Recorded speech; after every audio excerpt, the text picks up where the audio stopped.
공독해 올려드리도록 하겠습니다. 시작. 너희의 하나님이 이르시되 너희는 위로하라. 내 백성을 위로하라. 너희는 예루살렘의 마음에 닿도록 말하며 그것에게 외치라. 그 노역의 때가 끝났고 그 죄악의 사함을 받았느니라. 그의 모든 죄로 말미암아 여호와의 손에서 벌을 배나 받았느니라 할지니라 하시니라. 외치는 자의 소리여 이르되 너희는 광야에서 여호와의 길을 예비하라. 사막에서 우리 하나님의 대로를 평탄하게 하라. 골짜기마다 도두어지며 산마다 언덕마다 낮아지며 고르지 아니한 곳이 평탄하게 되며 험한 곳이 평지가 될 것이요 여호와의 영광이 나타나고 모든 육체가 그것에 함께 보리라. 이는 여호와의 입에 말씀하셨느니라. 아멘. 할렐루야.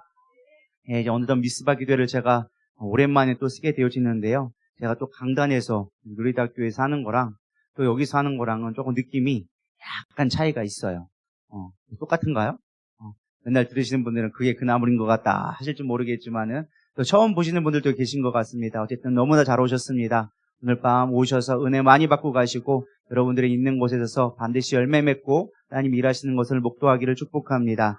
오늘 제가 주제를 정하면서 원래 이번에 담임 목사님이 정했던 게 새해를 행하리라 라는 거였어요. 그래서 그 말씀을 묵상하면서 항상 제가 미스바게 될 때는 이 주제를 최대한 살려서 주제에 있는 것을 가지고 하려고 말씀을 묵상하는데 어떻게 새해를 행하실까? 우리 성도들에게 어떤 말씀을 또 줘야 또 새해를 행하시게 될까? 이리저리 묵상하는 가운데 앞에 제가 이사야서를 쭉 묵상하다 보니까 이사야서 40장 오늘 본문 말씀을 읽어가면서 또 감동이 오더라고요. 이 말씀으로 우리 성도들도 위로하고 저도 위로받고 그러면 좋겠다라는 생각이 들어서 오늘 이 말씀을 가져왔습니다. 근데 주제는 크게 벗어나지는 않습니다. 지금 성도들이 가장 필요한 것 위로 이 말씀인데요. 이사야서는 전체를 좀 살펴보면 전반부와 후반부로 나눠집니다. 그래서 이사야서 총 몇 장인 줄 아시나요? 66권인데 1장부터 39장까지를 심판의 책이라고 부르고 40장부터 66장까지를 위로의 책이다라고 불러요. 그래서 앞에 1장부터 39장까지의 주로 내용이 무엇이냐? 야, 하나님 말 잘 들어라. 하나님 앞에 돌아서라. 니들 힘 있는 자 의지하다 보면은 망하게 되어진다. 반드시 그렇게 되어진다. 계속적으로 이사야 선지자가 이스라엘 백성을 향하여 줘서 하나님 앞에 돌아오십시오. 하나님이 심판하신답니다. 정신 차리십시오. 계속 이 심판의 메시지를 전하게 되어집니다. 그런데 이사야 선지자가 끊임없이 무려 몇 년 동안 이 말씀을 전하는 줄 아십니까? 그건 잘 모르시죠? 이 말씀 알면 좀 재밌을 거예요. 60년 동안. 무려 60년 동안, 쉽게 말하면은 어릴 때부터 시작해서 20살에서 시작해서 80살 때까지 목회를 했는데 맨날 하는 말이 똑바로 살아. 그러면 하나님이 심판하신대. 똑바로 해. 그러면 니들 죽어. 니들 다 죽어. 막 이러면서 오징어 게임처럼 그걸 다 죽어. 막 이런 말을 했다는 거예요. 근데 중요한 건 이 말씀을 듣고 백성들이 깨달으면 얼마나 좋겠습니까? 중요한 건 백성들이 깨달았을까요? 못 깨달았을까요? 못 깨달아요. 귓구멍이 막혀가지고 못 알아들어. 너는 열심히 떠들어라. 나는 내대로 산다. 막 이렇게 되는 거죠. 그러니까 하나님이 이사야 선지자를 들들 볶기 시작합니다. 어떻게 하게 하느냐? 야, 넌 3년 동안 발가벗고 돌아다니면서 사람들에게 외쳐라. 너희들이 하나님 말씀을 듣지 않으면 이렇게 수치를 당하게 될 것이다. 홀딱 벗겨가지고 끌려갈 것이다. 그걸 아예 대놓고 보여주라고. 생각해보세요. 목사가 홀딱 벗고 돌아다니면서 여러분들 하나님 안 믿으면 이렇게 하나님이 수치를 당하게 하십니다. 여러분 이렇게 한다면 여러분 어떻게 됐어요? 목사님 말씀을 듣고 근데 우리가 그렇게 수치를 당하지 말아야지 할까? 아니면 저거 미친 목사 아니야? 이게 뭐가 먼저 나올 것 같아요? 후자가 먼저 나올 것 같단 말이에요. 저 이상한 목사 아니야? 막 이러고 한단 말이죠. 근데 거기다가 자식까지는 아는데 하나님 이름을 정해주셨어. 이름을 잘 지어주면 얼마나 좋겠어. 우리 같으면 하나밖에 없는 자식이니까 얼마나 좋은 이름 주겠어요. 축복이라고 하든지, 대박이라고 하든지, 이런 좋은 이름들 줄 거 아니에요? 근데 뭐라고 얘기했느냐? 스할야숲. 이건 뭐냐? 남은 자가 돌아오라. 이게 뭔 말이냐면 너희들 이제 포로로 끌려간다 이 말이에요. 포로로 끌려가고 남은 자만 돌아올 거다 이 얘기를 해주고 있고 둘째 아들 낳았는데 이름은 더 웃겨. 이름도 엄청 어려워요. 마헬살랄 하스바스. 마헬살랄 하스바스. 이 뜻이 무엇이냐? 니들은 포로로 빨리 끌려갈 것이다. 노략이 속히 임하리라. 이 뜻이에요. 그러니까 아들 이름을 줬는데 야 노략이 속히 임하게 될 거야. 네가 아들이 나올 건데 엄마 젖을 떼기 전부터 니들은 벌써 이미 포로로 끌려갈 거다. 이렇게 대놓고 자식의 이름을 줘놓고 목회를 하고 있으니 사람들이 말을 들을까요? 안 들을까요? 안 들어요. 사실 이 정도로 진정성 있게 얘기하면 들어야 되는데 백성들이 듣지 않는 거예요. 사실 이사야 선지자가 뭔 잘못을 지었습니까? 하나님이 하라는 대로 했는데 백성이 듣지 않는 거예요. 그렇게 해서 결국 어떻게 되어졌냐? 결국에는 이스라엘이 망했습니다. 결국 포로로 끌려가게 되어졌어요. 그 끌려가서 포로 생활을 하게 되어졌는데 이제 끝날 때쯤 되어져가지고 하나님이 갑자기 40장에 전혀 다른 이야기를 하는 거예요. 뭐라고 시작하느냐? 내 백성을 위로하라. 사실 어떻게 위로할 건가? 사실 이게 보면은 계속 40장부터 쭉 이제 회복에 대해서 이야기해주고 있는데 저는 이 말씀을 묵상하면서 좀 다양하게 조금 생각을 해봤습니다. 이 내 백성을 위로하라라는 것을 누구의 입장으로 보느냐에 따라서 전혀 다른 해석이 나오기 시작해요. 아마 좀 재미있을 거라고 생각하는데 저만 재미있을지도 모르겠어요. 전 이런 거 되게 재밌거든요. 말씀을 보는데 먼저 이스라엘 백성의 시선으로 한번 봤어요. 내 백성을 위로하라. 만약에 백성들이 이 말을 들었으면 어떤 마음이 들었을까? 저는 이런 생각이 들었어요. 하나님 병 주고 약 주나? 기껏 우리를 이렇게 멸망시켜놓고서 이제 와가지고 내 백성 위로하라. 마치 이런 거죠. 죽도록 패놓고서는 약 발라주면서 괜찮아, 다 나을 거야. 그러면서 어떤 생각이 들 것 같아요, 여러분들이라면? 막 때려놓고서는 괜찮아, 약 발라주면서 다 나을게요, 괜찮아. 뭐 이렇게 얘기하면 때리지나 말지, 맞아. 때리지나 말지, 때려놓고 이제 와가지고 뭐 괜찮다고 얘기하고 누가 약 올리나? 뭐 병 주고 약 주나? 이런 생각이 들지 않을까 생각을 하게 되어졌어요. 물론 이들의 백성의 삶이 너무나 고달팠으니까 하나님 감사합니다 할 수도 있겠지만 그냥 객관적으로 봤을 때 이런 생각이 들지 않을까 생각이 들었어요. 근데 하나님의 입장에서 또 이 말씀을 보면 또 다르게 보여지는 거예요. 어떻게 보여주냐? 이 위로하라라는 단어의 뜻이 나함이라는 말을 씁니다. 나함. 이 나함이라는 뜻이 어떤 뜻이냐? 한숨을 쉬다, 불쌍히 여기다라는 뜻이 나함이라고 얘기합니다. 그러니까 쉽게 분위기가 이런 거예요. 뉘앙스를 보면 막 화가 이만큼 올라왔는데 에휴 어쩌겠냐 뭐 어쩔 수 없지 뭐 이런 느낌의 이게 한숨이에요. 아시죠? 나함이라는 뜻이 에휴 저거 죽이지도 못하고 살지도 못하고 저거 내가 왜 나와가지고 미역국은 내가 왜 먹어가지고 이런 느낌이란 말인 것이죠. 그래서 이사야서 54장 8절 그 뒤에 있는 이야기를 보면 내가 넘치는 진노로 내 얼굴을 내게서 잠시 가리웠으나 영원한 자비로 너를 긍휼히 여기리라. 또 하박국 선지자도 비슷한 말씀이 있어요. 진노 중에라도 긍휼을 잊지 마옵소서. 그러니까 하나님이 심판은 한 것처럼 보이지만 그러나 하나님은 그 가운데도 긍휼을 잊지 않고 하나님 그들의 백성들을 불쌍히 여기셨다라는 것입니다. 이거를 부모의 마음은 이런 거예요. 쉽게 말하면 야 안 된다, 그러다 다친다, 그러다 체한다, 그러다 잘못된다. 매번 그렇게 자식이 잘못될까 봐 전전긍긍하면서 잔소리했는데 결국 이 아들이 사고를 친 거야. 대박 사고를 친 거지. 쉽게 말하면 뭐 차 끌고 나가지 말라고 했는데 가가지고 교통사고 나가지고 그냥 전치 몇 주 나가고 지도 다치고 막 이런 상황이 된 거예요. 그때 이제 부모는 뭐 하는 거예요? 뒷수습하는 거예요. 아들내미가 무면허로 사고 친 걸 가지고 가가지고 그거 치료 보상해주고 그 다음에 아들 다친 거 치료해주고 그러면서 아들아 왜 그랬냐 이놈의 자식아 아이고 나가 죽을 놈 그러면서 또 뭐 하는 거예요? 병원비 대주고 아픈 데는 없냐? 그러면서 보약 지어주고 이해가 되시죠? 그러니까 하나님의 지금 입장으로 본다면 이스라엘 백성이 하지 말라고 했는데 굳이 해가지고 사고 내가지고 그걸 고쳐주고 있는 상황. 그러니까 네가 가서 위로해줘라. 네가 가서 쌈해줘라. 네가 가서 좀 위로해주고 좀 괜찮다고 얘기해줘라. 이렇게 하는 말씀이 오늘 또 1절로 해석할 수 있다는 거예요. 그게 어떻게 할 수 있느냐? 이렇게 나와져 있어요. 너희의 하나님이 이르시되 너희는 위로하라. 내 백성을 위로하라. 그냥 백성이 아니에요. 그냥 네가 알아서 해. 그게 아니라 내 백성을 위로하라라고 이야기해주고 있다는 거예요. 하나님은 포기하지 않았다는 거예요. 우리가 생각할 때는 이 내 백성이란 말이 당연한 것처럼 보이지만 당연한 게 아니라는 거예요. 이거는 엄청난 마음을 가지고 내가 너 포기하지 않았어. 여전히 사랑해. 여전히 너를 내가 붙들고 있어. 이 말을 얘기하는 거예요. 마치 징계처럼 보이는 포로 생활이 그게 아니라 너희들이 내가 하지 말라는 거 결국 할 거 내가 뻔히 보였지만 그러나 내가 그것까지도 감싸 안을게. 이게 사실은 내 백성을 위로하라는 하나님의 마음이다라는 것입니다. 근데 그걸 어떻게 위로해 주느냐? 2절에 보면 이렇게 나와져 있어요. 너희는 예루살렘의 마음에 닿도록 말하며 그곳에서 외치라. 그 노역의 때가 끝났고 그 죄악의 사함을 받았느니라. 그의 모든 죄로 말미암아 여호와의 손에서 벌을 배나 받았느니라 할지니라 하시니라. 사실 여러분이 말씀을 읽다 보면서 조금 애매한 해석이 있지 않나요? 생각 없이 읽으시면 그냥 그런가 보다 넘어가는데 말씀을 자세히 읽다 보면은 뭔가 좀 우리말로 표현했을 때 뉘앙스 좀 이상한 게 있어요. 뭘까요? 아니요, 그런 거면 아니고요. 벌을 배다 하나느니라. 이 말이 좀 뉘앙스가 이상하지 않나요? 앞에서는 노역의 때가 끝났다, 죄악을 사함을 받았다라고 하는데 갑자기 벌을 배나 받았다. 우리는 그냥 아무 생각 없이 읽으니까 앞에 거나 뒤에 거나 둘 중에 하나 골라서 보는데 자세히 보면 이게 우리나라 표현으로는 좀 애매한 거예요. 벌을 배납받았다? 이게 뭔 말이지? 하는데요. 사실 이거는 원어적으로 볼 때 조금 우리가 이해할 수 있고 고대 관습을 봐야 좀 이 말씀이 정확하게 이해할 수가 있어요.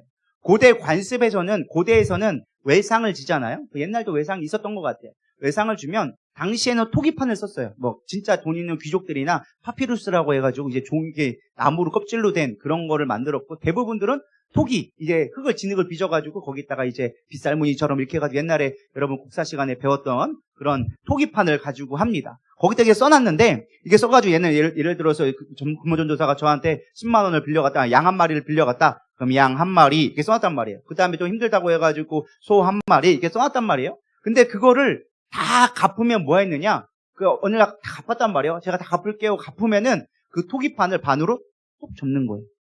그러면 어떻게 될까요? 깨지겠죠. 그럼 이건 뭐예요? 내가 이제 빚을 완전히 갚았다라는 뜻이에요. 근데 이게 하나였는데 두 개로 접으니까 뭐가 된 거예요? 두 배가 된 거예요. 그래서 배가 되었다라는 표현을 한 거예요. 그러니까 당시의 표현은 무엇이냐? 완전히 내가 빚을 탕감했다. 이 표현을 했을 때는 벌이 배가 됐다라는 표현한 거. 우리가 생각하는 벌이 따따블이 됐다. 두 배로 내가 갚아줄게. 이게 아니라 이미 끝났어. 갚아줬어. 라는 뜻이 있는 거예요. 또 히브리에 보면은 키플라임이라는 말로 썼는데 이 원어 자체가 그런데 이거는 두 배라는 뜻보다 우리가 번역할 때 두 배라고 했는데 원래 의미상으로 보면 충분하다, 다 찾았다라는 뜻을 갖고 있어요. 그러니까 죄를 완전하게 다 갚았다라는 의미로 두 배나 되었다라는 벌을 배나 받았느니라라는 말로 표현해 주고 있다라는 거예요. 그러니까 예수님은 완전히 죄값을 다 치러주셨다. 하나님은 이스라엘 백성들이 하나님 앞에 그렇게 범죄했는데도 불구하고 그의 아들을 보내셔서 모았다? 완전히 다 갚아주셨다. 이 표현을 해주고 있다라는 거예요. 그만큼 하나님은 우리의 죄까지도 갚아주시려고 위로하신다고 말씀해주고 계시다라는 것입니다. 그렇다면 진짜 하나님의 심판이 뭔 줄 아세요? 우리가 여기서 보면 바벨론에 포로를 당하거나 막 매를 맞거나 막 고통을 당하고 이런 거는 하나님이 사랑의 매라고 표현해주고 있어요. 따라서 보면은 그의 아들을 사랑하지 않으면 어떻게 징계하겠느냐? 사랑하기 때문에 징계하지 않느냐라고 표현한 것처럼 사실 이렇게 매를 들고 혼내키고 우리 인생의 고난을 겪는 건 하나님 우리를 그래도 포기하지 않고 사랑한다는 증거예요. 진짜 하나님의 심판은 무엇이냐? 아예 관계를 끊어버리는 거예요. 그걸 성경에서 다른 말로 표현해서 사망이다라고 얘기합니다. 하나님이 완전히 끊어버린 상황은요. 관계를 끊는 거예요. 우리가 신앙생활 하면서도 마찬가지예요. 내가 신앙생활을 하는데 진짜 큰 심판은 고난당하는 게 아니에요. 진짜 큰 게 뭔 줄 아세요? 하나님의 음성이 들리지 않는 거예요. 하나님의 말씀이 내 안에 다가오지 않는 게 가장 큰 심판이라는 거예요. 우리가 맨날 듣는 설교, 이거 하지 마라, 저거 해라, 너 왜 기도하지 않느냐, 왜 말씀 안 보니, 예배 빼먹지 마라, 미워하지 마라, 거짓말하지 마라, 제발 더 성실하게 살아라. 잔소리처럼 듣잖아요. 근데 중요한 건 여러분들 그 말이 들릴까요, 안 들릴까요? 잘 안 들려요. 여러분 안 들렸다는 내가 증거를 제가 대볼까요? 여러분 이 문 밖을 나가는 순간 제 설교는 기억이 안 날 거예요. 그 여러분들은 안 들었다는 뜻이에요. 듣긴 들었으나 듣지 않았어. 왜? 잔소리거든, 맨날 듣는 말이거든, 똑같은 말이거든. 그러니까 안 들리는 거예요. 들어도 듣지 않은, 그게 우리가 흔히 얘기하는 들어도 듣지 않은 상황이 되어지는 거예요. 귀를 듣지 않는 것이죠. 귀를 엿지 않았다는 것이죠. 근데 중요한 건 이 안 들리는 게 문제가 아니라 우리가 잔소리 듣기 싫은데도 불구하고 어느 순간 이 잔소리가 듣지 못하는 때가 있다는 거예요. 그게 하나님이 진짜로 떠났다라는 거예요. 맨날 똑같은 소리 들었는데 마음이 굳어져서 그것이 들리지도 않고 기억나지도 않고 별로 찔리지도 않았던 그 말씀이 어느 순간 간절하게 내가 듣고 싶은데도 들리지 않는 순간이 온다. 성경에 그런 인물이 있어요. 누군지 아세요? 사울왕. 사울왕이 처음에는 자기가 왕되고 막 성령 충만해가지고 성경에 뭐라고 했냐? 야, 예언자 중에 사울이 있느냐? 라고 할 만큼 성령에 충만해서 막 예언하고 막 놀라운 신비의 영적인 능력들을 경험하면서 이스라엘을 개국을 했단 말이에요. 근데 이제 좀 왕이 되어주고 살만하고 하니까 교만해지기 시작했어. 사무엘 선지자가 와가지고 그렇게 하면 안 됩니다. 하나님이 그렇게 하면 안 기뻐하십니다. 말을 들으십시오. 하나님 말 들어야 됩니다. 청종해야 됩니다. 뭐든지 첫 때가 중요한 거야. 근데 처음 왕래도 불구하고 그렇게 말을 안 들으니까 하나님이 경고를 했어. 이렇게 하면 하나님 안 된다고 합니다. 마지막입니다. 경고를 했는데 이 사무엘 선지자가 말을 안 듣고 뭐라고 하냐면 그 양떼를 분명히 하나님 앞에 바치라고 했는데 자기가 다 취했어. 그래서 사무엘 선지자가 뒤늦게 와가지고 이게 도대체 무슨 소리입니까? 분명히 하나님이 다 죽이라고 했는데 왜 가져왔습니까? 그러니까 내가 하나님 앞에 제사 드리려고요. 말만 뻔질을 하게. 그래서 하나님이 아닙니다. 순종이 제자보다 낫지 않습니까? 이거 하나님이 안 기뻐하십니다. 하나님이 당신을 떠나셨습니다. 라고 얘기하면 정신을 차렸어야 되잖아요. 회개하고 아이고 제가 잘못했습니다. 날 용서해 주세요. 하나님 돌이켜 주세요. 했으면 기회가 있을 건데 뭐라고 했냐면은 내가 백성 체면이 있는데 내가 그래도 왕인데 사람들 앞에서 이렇게 쪽팔리면 되겠습니까? 내 체면 좀 살려주고 그 다음에 가시면 안 될까요? 그러니까 아예 간 거지. 그러니까 하나님이 더 이상 그에게 음성을 들려주지 않기 시작하는 거예요. 하나님의 음성이 들려지지 않았어. 근데 문제가 생기니까 하나님이 필요한 거야. 근데 사무엘 선지자를 불러도 안 와. 기도해도 하나님의 응답이 없어. 나중에 무슨 짓까지 하신 줄 아십니까? 귀신한테 가가지고 무당한테 가가지고 죽은 선지자를 불러오기 시작하는 거야. 하나님 음성 좀 나한테 대신 얘기 좀 해달라고. 귀신 불러다가 하는 거예요. 귀신의 종되기 시작하는 거예요. 여러분 우리가 진짜 무서운 건 무엇이냐? 잔소리가 들리지 않는 순간이 진짜 무서운 시기예요. 그럼 아멘들이 없으시네. 안 들려봐야 알라나? 안 들리면 기회는 끝난 거예요. 이미 날아간 거예요. 이 목사가 맨날 잔소리하고 담임 목사님 맨날 잔소리하는 거 그거 은혜로 받을 수 있는 게 진짜 축복이라는 거예요. 아 우리 목사님 또 잔소리하네. 또 그러네. 또 그러네. 이러고 있으면 뭐 하는 거예요? 점점점 내 마음이 강팍해지는 거예요. 내 마음이 완악해지는 거예요. 하나님과 점점점 멀어지고 있다. 마귀와 가까워지고 있다. 시대 말로 해서 죽을 줄도 모르고 불길로 뛰어들고 있구나.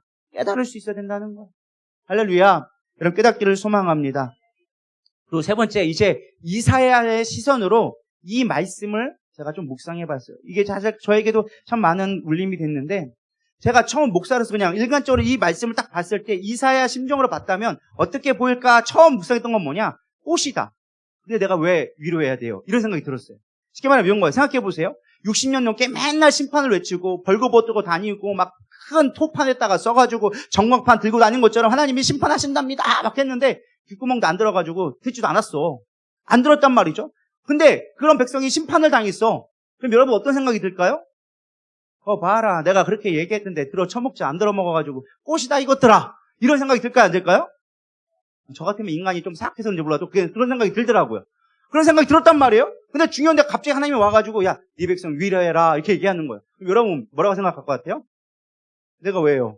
그래도 내가 60년 동안 1, 2년이 아니에요. 한두 번이 아니에요. 무려 60년 동안 평생 내 일평생을 다 바쳐가지고 하나님의 이상한 짓거리 표현하는데 이상한 짓까지 시켜서까지도 했음에도 불구하고 그들이 안 들었단 말이에요. 근데 그런 상황이 됐는데도 불구하고 말을 안 들었으면 아우 저것들 진짜 왼수 꽃이다 이것들아 할만하다는 거예요. 위로는 내가 왜 해야 되는데요? 할 것 같다라는 생각을 제가 들었는데 제가 가만히 목회자의 마음으로 인간적인 마음으로야 얼마든지 꼴 보기 싫고 믿고 꽃이다고 생각이 들 것 같은데 제가 목회적 경험에 비춰서 봤더니 이게 꽃인 게 아니더라. 이게 그런 마음이 아닌 거예요. 저는 이사야 같은 마음을 좀 생각해 봤어요. 이런 목회자로서 이러면 목회자분들이 많이 오신 걸로 아는데 목회자가 아마 많이 경험하실 것 같아요. 50년 평생 니들 그렇게 살면 심판당해. 근데 이러면 성도가 목회를 하는 거예요. 그래서 성도들한테 맨날 얘기했어요. 그렇게 하면 하나님이 안 기뻐하셔. 그리고 막 내가 하나님 말씀 주시는 거야. 너는 가서 이렇게 전해라, 이렇게 전해라. 신방도 가고 막 했는데도 결국 그 성도가 말을 안 들었어요. 근데 그 성도가 결국 하나님한테 맴매를 맞았네? 그래가지고 아주 쫄딱 망하게 됐어. 그럼 여러분 목사님은 어떤 마음이 들 것 같아요? 아이고 꽃이다 그럴 것 같아요? 마음이 찢어지는 거예요. 주님, 그래도 이건 아니지 않나요? 하나님, 그래도 이건 아니잖아요. 아무리 미워도 그렇지 어떻게 이렇게 할 수가 있어요? 그런 마음이 들더라는 거예요. 목회자의 관점에서 보면 보는 거예요. 이사야 선지자는 그랬을 것 같아요. 정말 말도 안 듣고 정말 그렇게 한평생 동안 열심히 목회했지만 그들이 말을 듣지 않았을 때 이사야의 마음 가운데는 아마 서글픔이 또 찾아왔을 것 같아요. 제가 목회자의 심령은 그런 것 같아요. 저도 그렇고 하거든요. 20년 넘게 사역을 해보면서 거의 한 주에 몇 편씩 설교를 매번 해왔습니다. 설교 한 편을 준비할 때마다 때로는 며칠씩 고민하고 어떨 때는 밤을 새기도 하고 사실 막 고민하면서 이게 하나님의 뜻이 맞겠지. 하나님 앞에 성도들에게 이 말씀을 듣고 변화되어야 되는데 은혜 받아야 되는데 막 그렇게 하면서 설교를 수없이 준비해왔어요. 그렇게 20년이 지났는데 뒤돌아봤을 때 목회 열매가 없는 것처럼 보이고 상황은 점점 안 좋아지고 현실적으로 성도들이 점점점 시험 들고 이러면 목회자의 마음이 목회자로서 제가 봤을 때 이사야를 봤을 때 정말 힘이 빠지는 거예요. 왜 빠지는 거예요. 그러다가 정말 쫄딱 망하면 내가 목회 뭐 했나라는 생각이 들게 되어지는 거예요. 전 이사야도 그랬을 것 같아요. 내가 60년 동안 뭐 했지? 이스라엘 백성들에게 그렇게 외쳤는데 내가 뭐 한 거지? 하나님 나 왜 부르셨어요? 하나님 나 이거 갖고 어떻게 하라고요? 저도 그런 생각이 들었어요. 누가 밤새워서 하랬나? 아무도 저한테 밤새워서 설교 준비하는 사람 아무도 없어요. 혼자 밤새는 거예요. 혼자 끙끙대고 있는 거예요. 그러면서 아무도 시키지 않았는데도 불구하고 혼자 막 발 동동 구르면서 한숨을 쉬었다가 내려갔다 2층에 올라왔다 내려갔다 막 이렇게 하고 있는 거예요. 근데 그렇게 해가지고 왔는데 성도들이 졸고 있어. 그래서 종교 있고 막 언제 끝나냐 막 시계만 보고 있고 막 한숨 푹푹 쉬고 있고 막 예배도 안 나오고 그러면서 막 안 나오면은 전화하면은 목사님 저 바빠요. 목사님 저 시험 들었어요. 이런 얘기만 하고 있으면 목사로서 어떤 마음이 들겠냐는 거예요. 야속한 마음도 들지만 하나님 나 어떻게 해야 돼요? 나 뭐 해야 돼요? 나 아무것도 의미 없는 건가요? 막 이런 생각이 들지 않겠나라는 생각을 갖게 되었어요. 저의 상황을 비춰보면서 그렇더라고요. 하나님 나 뭐 했나요? 뭐 했나요? 이사야가 아마 이런 생각을 했지 않았나. 야 뭐 한 거지? 뻘짓했나? 고생 죽어라. 정말 한평생 다해서 쪽팔린 거 무시하고 정말 그렇게 하나님 힘들게 했는데 아무 의미 없는 짓이었나요? 이거 다 소용없는 일인가요? 그렇게 한탄하면서 정말로 이 답답함과 슬픔과 낭망된 그런 복잡한 심령 가운데 갑자기 하나님이 말씀을 주십니다. 내 백성을 위로하라. 이게 인간적으로 보면 왜요? 나을 것 같은데 이게 주님의 마음으로서 목회자의 마음으로서 딱 이 말씀을 들으는데 눈물이 나는 거예요. 왜 눈물이 나냐? 하나님이 포기한 줄 알았어요. 하나님 저 성도 포기한 줄 알았어요. 근데 하나님 포기하지 않으셨네요. 하나님 붙들고 계시네요. 하나님 나 능력 없는데 하나님 그래도 내가 저 성도를 위해서 뭘 할 수 있을까 고민하면 아무것도 할 수 없고 나약했던 나의 모습 가운데 좌절해 있는데 하나님 저 성도 포기하지 않았네요. 하나님 이스라엘 백성 포기하지 않았네요. 하나님 감사합니다. 이런 마음이 들지 않아요. 저는 그런 마음이 들었어요. 성도 하나 포기하지 않고 하나님 정말 포기하지 않구나. 어떻게 보면 이 말씀이 내 백성을 위로하라 했지만은 사실은 누굴 위로하는 거예요? 이사야 선지자를 위로하는 거예요. 너 힘들었지? 내가 알고 있었다. 너 아픈 거 알아. 60년 동안 수고한 거 알아. 내가 그렇게 사람들한테 욕먹어가며 사람들이 인정해주지 않고 아무도 듣지 않고 외로운 그 가운데 걸어갔던 게 내가 다 듣고 있어. 보고 있어. 너 그들 포기하지 못하고 네가 그렇게까지 애썼지. 안타까워했지. 그래 알아. 내가 그 안타까운 마음 알아. 내가 그래서 그 백성 포기하지 않았어. 내가 붙들고 있으니까 너 가서 위로해줘라. 이게 주님의 마음이라는 거예요. 저는 말씀을 묵상하면서 제 자신을 돌아봤어요.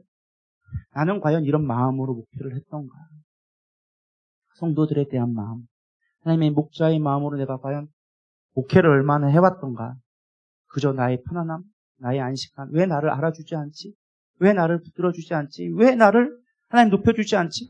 막 제가 설교할 때 이런 생각이 들었어요. 이 정도 설교면 어디 가서 딱 설교 한 번 하면 막 다 뒤집어지고 막 베드로처럼 막 3,000명은 아니라도 적어도 한 3명 정도는 뒤집어지면 얼마나 좋겠어요? 안 뒤집어져? 뭐 하는 거지? 하나님 뭔가 나에게 능력 주실 거라고 막 약속했는데 아무래도 뭔가 변하지 않아. 하나님 나 뭐 한 거죠? 20년 넘게 설교 쭉 하고 해왔는데 아무도 못 알아주는데 하나님 나 뭐 한 거예요? 그런 생각이 들 때 아니다. 네가 양떼를 슬퍼하고 양떼를 보고 아파하는 마음 내가 보고 있다. 그러니 너 포기하지 마라. 내가 너 포기하지 않았어. 60년 동안 너 뻘짓한 거 아니야? 내가 너 붙들고 있잖아. 내가 끝까지 너 써먹을 거야. 너 가서 위로해줘. 목회자에게 가장 큰 사형선과 같은 건 아무것도 할 수 없는 무력함이에요. 성도들이 시험 들었는데 무슨 말을 해야 될지 모르겠고 성도들이 아프고 고난 가운데 있는데 해결해줄 방법이 없을 때가 가장 무기력해지는 거예요. 근데 하나님은 뭐라고 얘기하느냐? 포기하지 않았어. 그러니까 네가 가서 위로해줘. 사실 저는 신방 같은 걸 별로 안 좋아합니다. 목사로서 참 자격이 없지만 신방 별로 안 좋아해요. 왜? 누가 시험 들으려고 했나?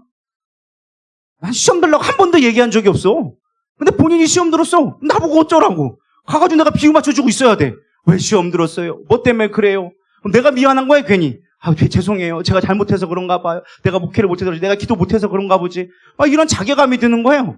아니 본인들이 시험 들었는데 왜 내 자괴감이 들어야 되냐고. 그래서 저는 원래 신방 별로 안 좋아하거든요. 근데 하나님이 저를 보낼 때가 있어요. 가끔. 제가 잘 가지 않지만 가끔 갈 때가 있어요. 그러면 하나님 나 왜 가야 되는데 무슨 말씀을 전하느냐고요. 지들끼리 싸웠지 내가 싸우라고 했냐고요. 왜 지들 싸워붙은 걸 나한테 해결하라고 하냐고요. 여기선 이렇고 저기선 저렇고 다 보고 어쩌라고요. 그럼 하나님이 가가지고 네가 가서 위로해줘라. 네가 가서 들어줘라.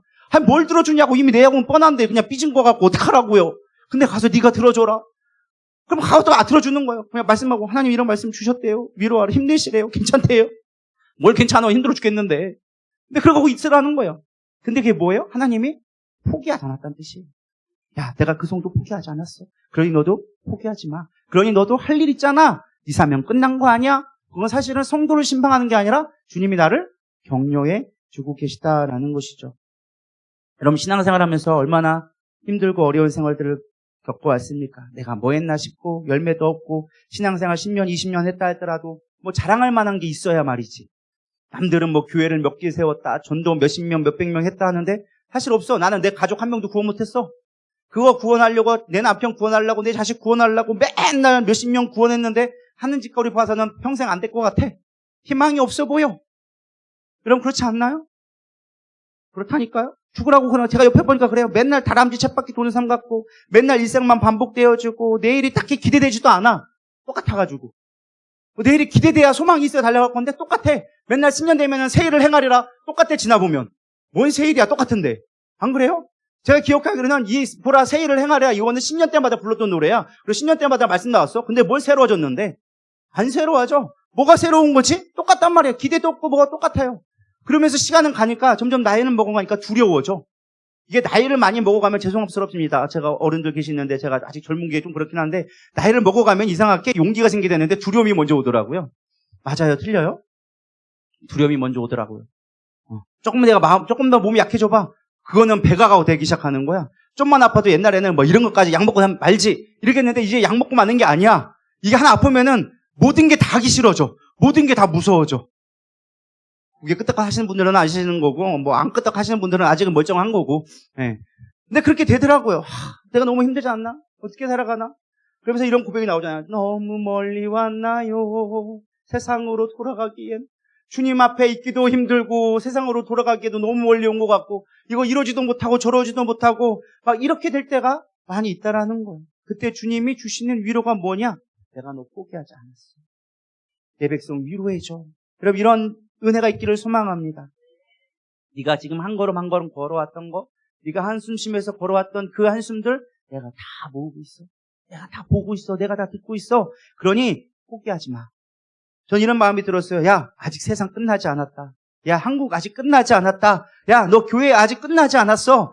내가 아직 사역 시작도 안 했어. 그러니까 포기하지 마. 할렐루야. 여러분 삶 가운데 그렇게 하나님의 음성이 들려지기를 부탁드립니다. 지금 그렇게 말씀하고 계실 거예요. 야, 너 누구야? 누구 집사야? 누구 권사야? 너 포기하지 마. 네 교회 아직 안 끝났어. 네 가정 아직 안 끝났어. 네 가정 내가 구원을 반드시 이룰 거야. 포기하지 마. 여러분 그렇게 위로해 주고 계실 거라고 믿습니다. 어차피 다 주님이 하시는 거예요. 어차피 다 주님이 하시는 거예요. 우리가 한다고 해서 되는 게 아니에요. 어차피 이스라엘은 말을 듣지 않을 걸 이미 하나님은 알고 계셨어요. 뻔히 보였거든. 하나님은 다 아시니까 다 뻔히 보였어. 심판이 임할 것도 뻔히 알았어. 왜? 부모들이 애들 딱 보면 제가 사고 친다. 다 보이잖아요? 부모님은 하나님은 다 보고 계신 거야. 이미 사고 칠 거 알았어. 그럼에도 불구하고 가가지고 위로해줘라. 사고 칠 거 알았지만 그래도 싸매시는 하나님을 기억할 수 있기를 소망합니다. 근데 저는 이런 생각이 들었어요. 하나님, 그럼 좀 빨리 좀 가르쳐 주시지. 이사야에게 빨리 가르쳐 줬으면 얼마나 좋겠어요. 60년 동안 달고 먹고 이제 생각해 보세요. 지금 한두 살 때가 아니야. 젊은 목사가 아니야. 이미 80 넘은 90대 다 돼가지고 이제 내일 모레 가나 언제 가나 이런 때가 있는 목사에게 이미 목회에 대한 소망도 없고 뭐 엄청 이미 나라는 끝났고 교회는 다 끝났고 목회했는데 60년 동안 목회했는데 교회 망했어. 근데 그 목사님한테 얘기하는 게 뭐냐? 야, 성도들한테 가서 위로해 주래. 아니 이미 교회 끝났는데 뭘 가가지고 성도들한테 위로를 해요? 이런 생각이 들 거 아니에요. 근데 하나님은 그 60년의 세월을 절대 헛되게 보내지 않았더라고요. 제가 이 말씀을 어떻게 증거할까 하다가 한 영상을 제가 봤어요.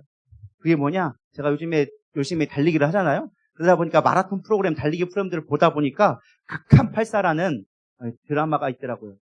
이걸 한번 잠깐 보고 제가 또 설교를 이어가도록 하겠습니다. 예. 제가 이걸 왜 보여줬을까? 왜 보여줬을 것 같아요? 아이스크림 맛있게 보인다고?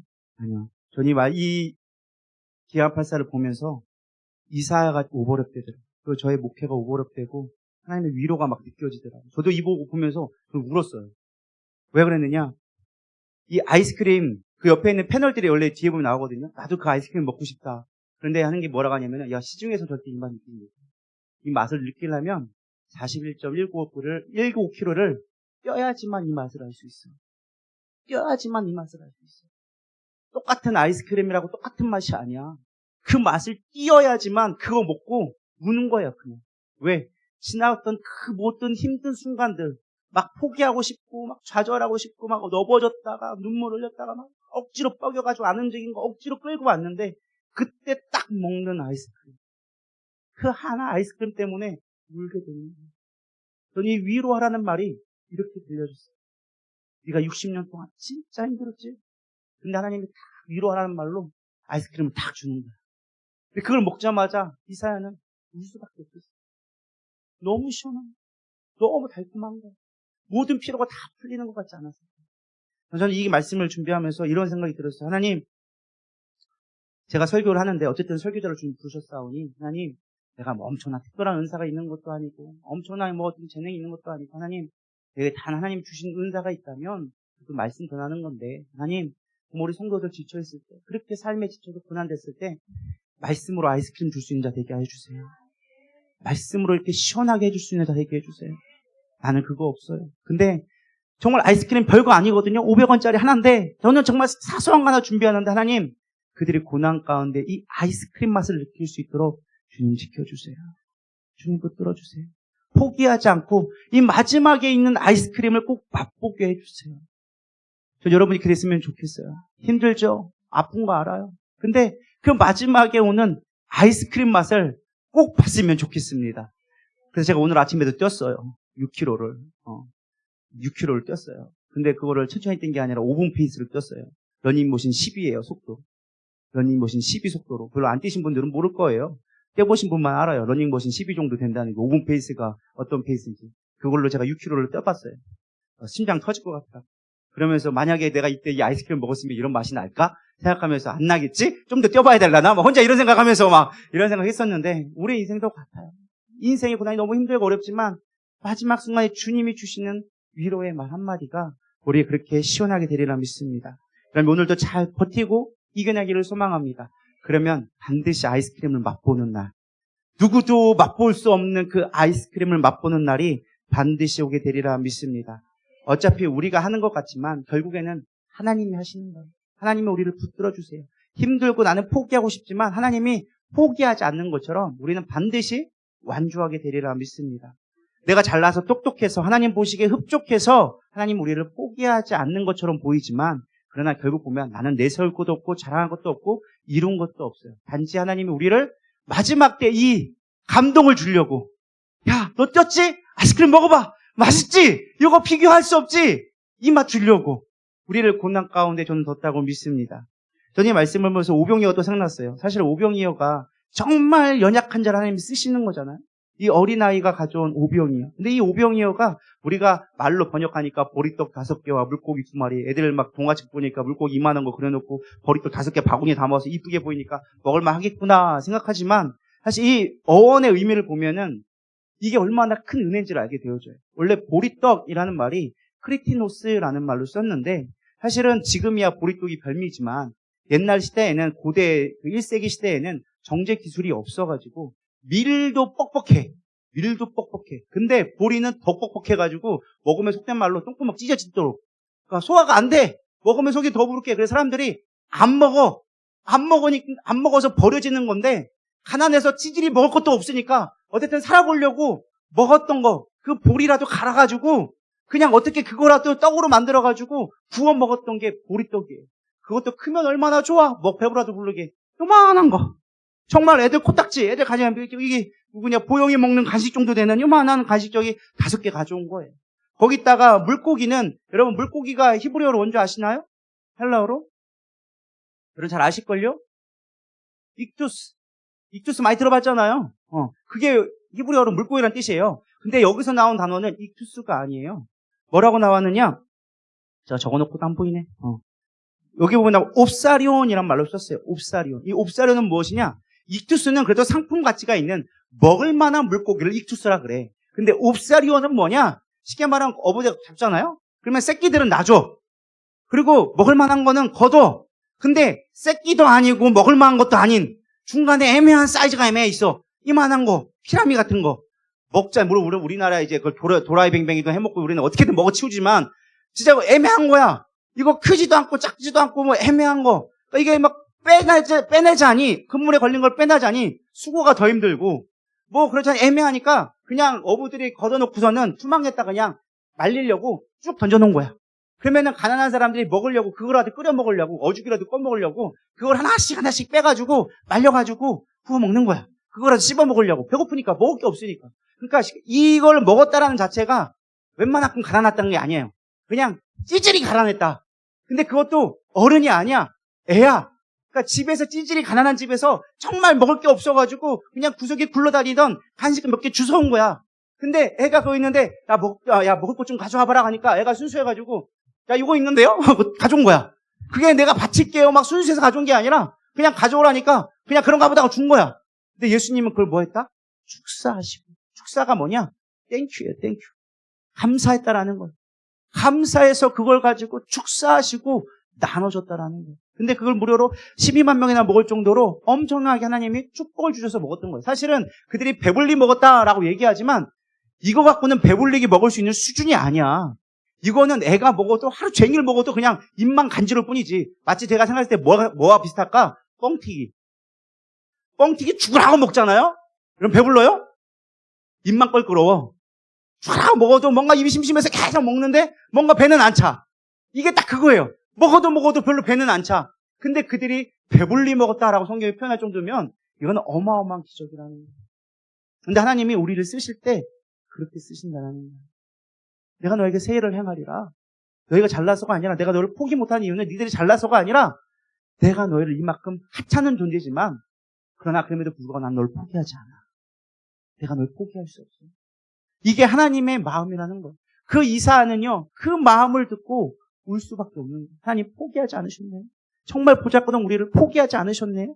그게 이사야에게 주는 위로라는 거예요. 사실 저는 이 말씀을 묵상하면서 이스라엘 백성을 위로하라 말했지만 이스라엘 백성이 아닌 이사야를 위로한 것이 아니다. 하나님이 이사야를 정말 위로하시는 거예요. 그렇다면 하나님이 이사야 선지자에게 선포하는 위로는 무엇일까? 특별히 2절을 보면 이게 나와져 있어요. 예루살렘에 마음에 닿도록 말하며 그것을 외쳐라. 여러분, 마음에 왔도록, 이 말이 어떤 말일까요? 마음에 와닿도록. 마음에 닿는 거. 감동. 그걸 조금 더 표현하면 감동. 어떻게 하면 감동스럽게 위로할 수 있을까요? 여러분, 어떤 게 감동스러운 위로인 것 같아요? 돈 많이 주는 게 여러분 가장 큰 위로인가요? 한 10억씩 주면서, 야, 이거 하나씩 가져. 야, 힘들었지? 야, 10억 가져. 이러면 위로가 될까요? 할렐루야, 하나님 그렇게 되기를 축복합니다. 아마 이럴 것 같은데, 진짜 여기서 말하는 거는요, 단순하게 이런 말이 아니라 함께 하라는 거예요. 배고픈 사람에게 위로는요, 배고프지, 밥 먹어, 그러면 괜찮아질 거야. 이게 위로가 될까요? 안 돼요. 같이 나눠주는 거예요. 같이 고난에 동참해주는 거예요. 나에게 조그만한 떡 하나 있어. 요만한 하나 있어. 근데 옆에서 막 배고파가지고 굶어 죽고 있네. 힘들다고 있네. 근데 그거 나도 먹기도 배고파. 내가 먹어도 전혀, 간에 기별도 안 가. 근데 그거 쪼개가지고 주는 거예요.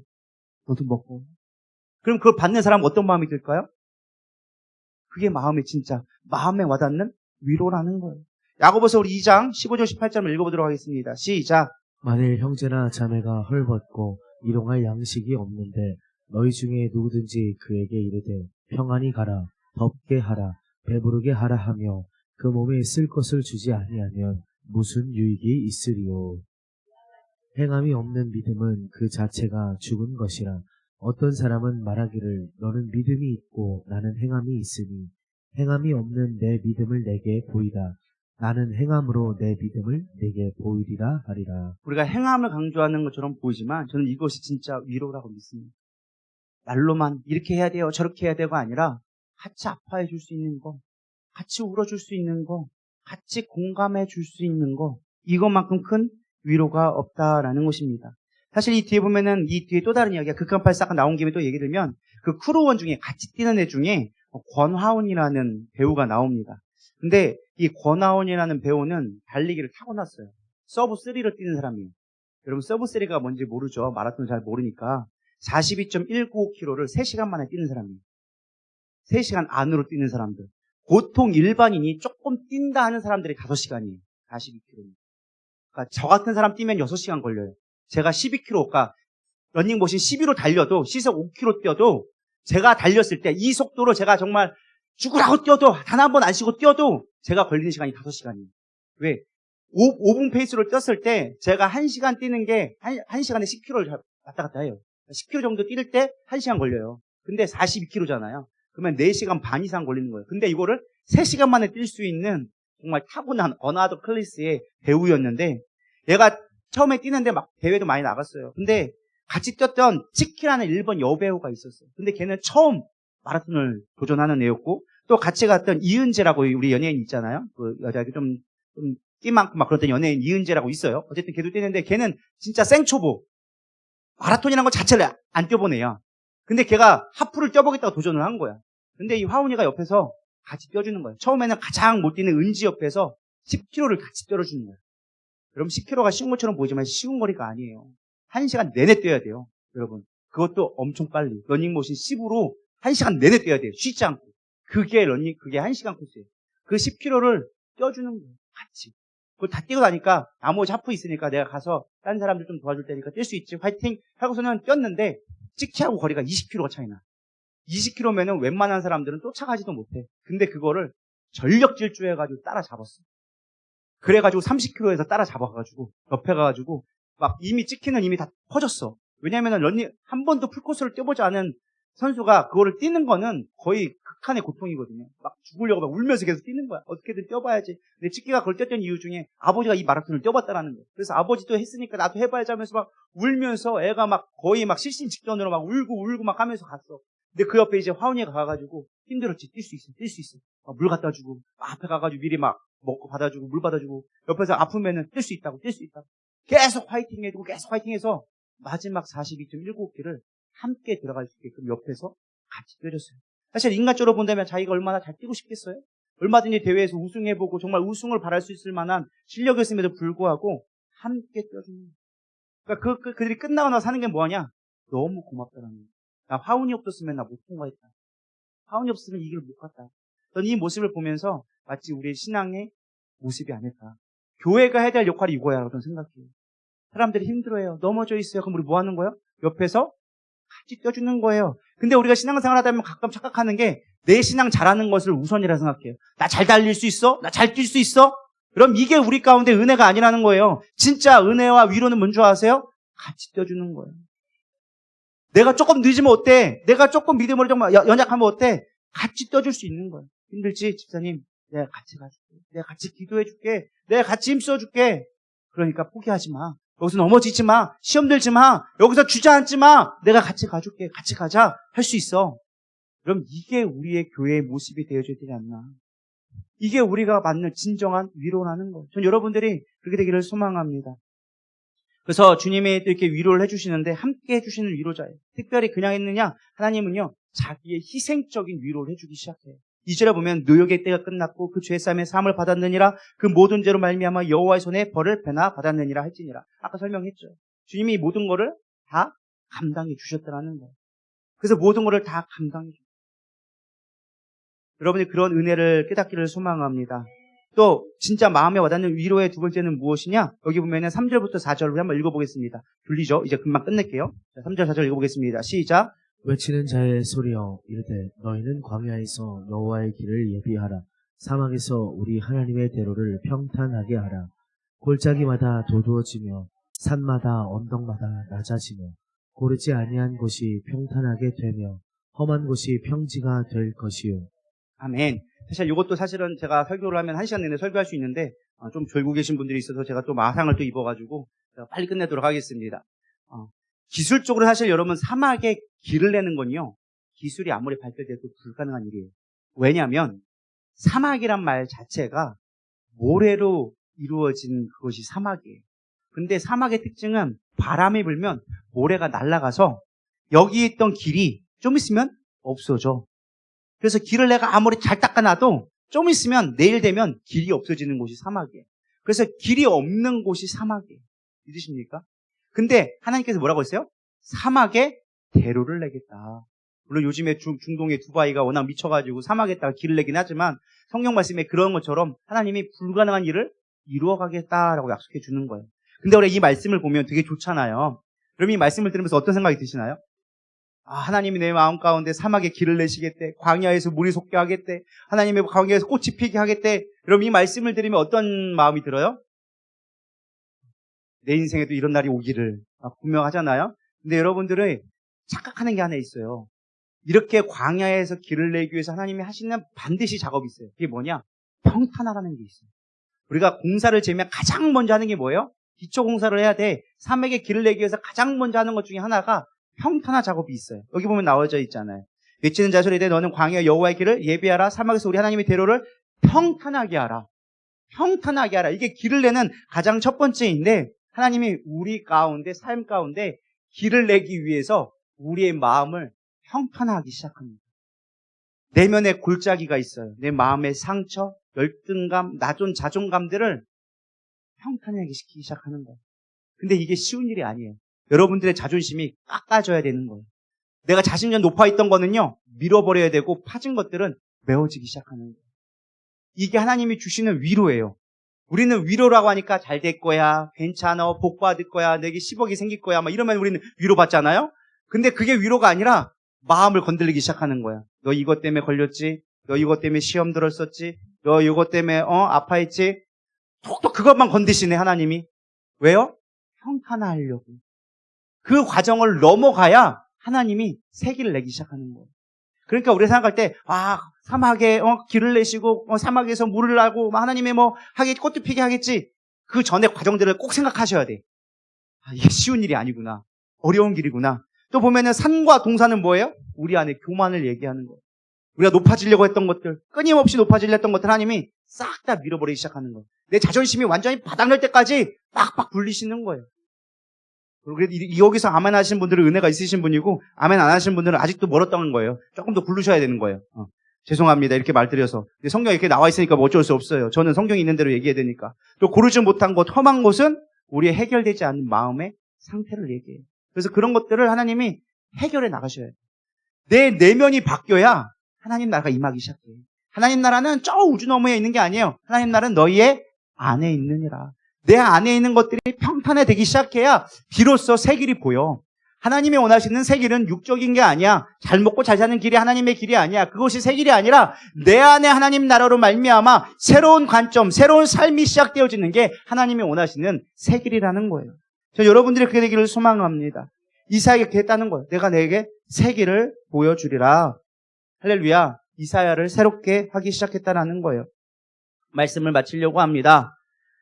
결론자로 제가 말씀을 드리면 우리는 위로자로서 살아가야 한다는 거예요. 믿으십니까? 하나님이 이사야를 부르셨을 때 내 백성을 위로하라 했을 때는요, 네가 위로자가 되어줘라. 근데 그 위로자가 되라는 것이 사실 가장 큰 위로를 받는 건 위로하는 주체자인 이사야였어요. 여러분들이 이 말씀을 정리하면서 어떻게 마무리를 지어야 될까? 어떤 말씀 하나님이 원하시는 뜻일까? 묵상하는 가운데 전 여러분들에게 도전하기 원하는 게 여러분 위로자가 되십시오.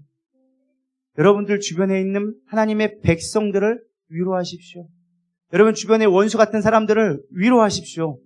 그 사람을 위로할 때 하나님의 위로가 여러분 가운데 임하게 되리라 믿습니다. 하나님은요, 이 땅에 위로자로 오셨어요. 믿으십니까? 끊임없이 우리를 위로하시기로 이 땅에 작정하시고 오신 분이세요.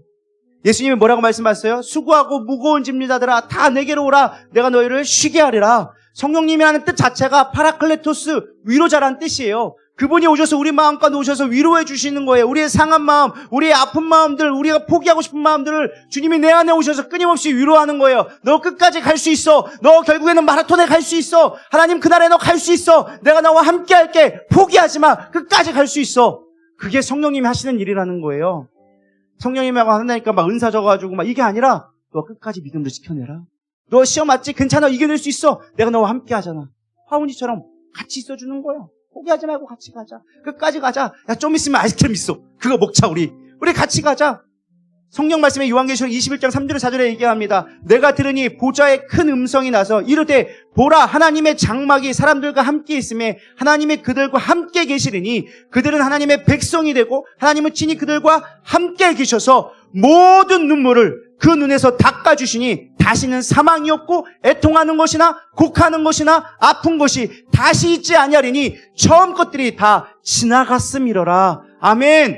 우리 가운데 위로해 주신다는 거예요. 마지막 그때는 영원한 눈물이 없을 만큼 위로해 주신다고 작정하고 기다리고 계시다라는 거예요. 마지막 아이스크림 들고 버티고 이겨내. 아이스크림 먹을 수 있어. 천국의 맛을 볼 수가 있어. 할렐루야. 여러분 기억하시라고 제가 아이스크림을 계속 비유해 주는 거예요. 뭐 하나라도 가져가야 될 거 아니에요. 할렐루야. 그런데도 나가면서 이 목사님 뭔 설교했대야? 그러고 가면 안 되잖아요. 아이스크림이라도 기억하시라고. 할렐루야. 여러분 위로자가 되셔야 돼요. 전도서 4장 1절만 읽고 마치겠습니다. 내가 다시 해 아래서 행하는 모든 학대를 살펴보았다가 보라 학대받는 자들이 눈물이로다. 그들에게 위로자가 없도다. 그들을 학대하는 자들의 손에는 권세가 있으나 그들에게는 위로자가 없도다. 이 세대를 이끄는 말이에요. 우리가 서로가 서로에게 학대를 하고 있어. 원튼 원하지 않고. 나의 유익을 위해서, 나의 만족을 위해서 나는 선한다고 살고 있는데 내가 하는 선한 행동이 누군가에게는 해가 되어지는 거예요. 여러분 그거 경험해 보셨나요? 별로 모르시죠? 목사는 죽으라고 여러분 좋은 말 했는데 그 말에 왜 시험 드냐고. 여러분 잘 되라고 그렇게 얘기하는데 왜 시험 드냐고. 나의 선한 의도와 상관없이 누군가는 상처받더라고요. 제가 깨달은 게 그거예요. 아 그렇구나. 인간의 말로서는 사람들 위로할 수 없고 선한 것이 나올 수 없겠구나. 오직 하나님만이 위로자가 되시는구나. 오직 하나님만이 그들 가운데 역사하실 때 그들이 일어날 수 있구나. 내가 아무리 좋은 말하고 아무리 위로하고 잘 될 거야 얘기해도 그건 위로가 되지 않는구나. 그러나 그럼에도 불구하고 하나님이 이사야에게 부탁했던 것처럼 이 세상에 위로자가 없다. 그러니 너희가 가서 위로자가 되어줘라. 저는 여러분들에게 다시 한번 도전합니다. 여러분 위로자가 되십시오. 위로자가 되십시오. 함께 있어주는 자가 되어지고 마음에 와닿는 말을 좀 해주세요. 너무 직설적인 말도 말고 너무 빽빽 돌려서 하지도 말고 너무 마음에 담아둔 말도 하지 말고 위로해주세요. 축복해주세요. 성경 말씀에 김문호 목사님이 이렇게 말씀하시더라고요. 축복 주구라고 하라고. 왜냐고요? 그 사람이 받을 만한 복이 되지 않으면 그 복이 나한테 오니까. 죽으라고 축복하라고. 축복하는 건 절대 손해가 아니라고. 원수가 있어도 축복하라고. 왜? 그는 받지 않을 거니까. 그럼 그 복은 내 거 되니까. 내 거 복을 비는 건 내 거밖에 안 돼. 내 몫은 정해져 있어. 근데 내 거는 내가밖에 못 먹지만, 하나밖에 못 먹지만 하나님이 주라고 주신 복이 있단 말이야. 그 복을 빌어주면 그 사람이 안 먹으면 난 2개를 먹게 되는 거야. 그럼 10명 복주 10명을 축복하면 뭐 하는 거야? 그 중에 반땡만 복 받은 사람 되어지면 그 반땡은 내 거야. 그럼 나는 복을 빌어주고 나는 내 복을, 내가 더 많은 복을 받게 되어지는 거예요. 이 영적인 원리를 깨닫기를 소망합니다. 기분 나쁘거든 죽으라고 축복해세요. 할렐루야. 그래서 우리는 거잖아. 야, 이 축복받을 놈아. 각 세트를 줘가지고. 야, 이 축복받을 놈아. 할렐루야. 우리 때 막 이렇게 했어요. 야, 이 18세 크리스마스야. 막 이러면서. 야, 이 수박 씨발로 먹을 놈아. 막 이러면서. 뭐 이렇게 했었거든요. 참아 이렇게까지는 아니더라 할지라도 그냥 야, 이 축복받을 놈아. 하나님과 함께 할 놈아. 하나님의 복이 넘쳐날 놈아. 축복해 주라는 거예요. 그렇게 위로자가 되어주면 여러분도 복받게 되어지리라 믿습니다. 여러분 힘든 거 잘 이겨내기를 소망합니다. 주님이 마지막 때 주실 위로, 정말 비교할 수 없는 그 위로, 다시 한번 말합니다. 천국 가서 아이스크림 먹어보기를 소망합니다. 우리 힘들고 지쳐 우리 찬양하시면서 우리 기도로 나가도록 하겠습니다.